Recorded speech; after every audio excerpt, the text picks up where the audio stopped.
Rain o shine, patok na pasyalan ang mga talon o falls. At sa Oslob, Cebu, merong talon na mafo-fall ka sa banayad nitong daloy. G tayo dyan kasama si Darlene Kai. Banayad na bagsak ng tubig na malaambon. Bumabagsak sa mga batong malapayong, kaya ang talon nagbistulang mga kurtina pero hindi itinatago ang kanyang alindog. Ito ang Tumalog Falls sa Oslob, Cebu.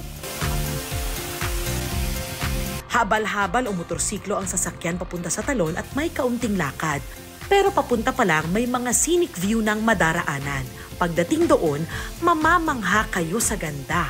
Pwedeng magbabad at mag-swimming dahil mababaw lang ang tubig sa paanan ng falls. Parang di ka rin mauubusan ng magandang spot na IG-worthy.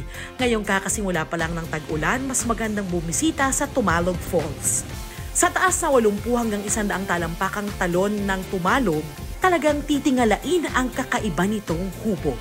Darlene Kai, nagbabalita para sa GMA Integrated News. Huwag magpahuli sa mga balitang dapat niyong malaman. Mag-subscribe na sa GMA Integrated News sa YouTube.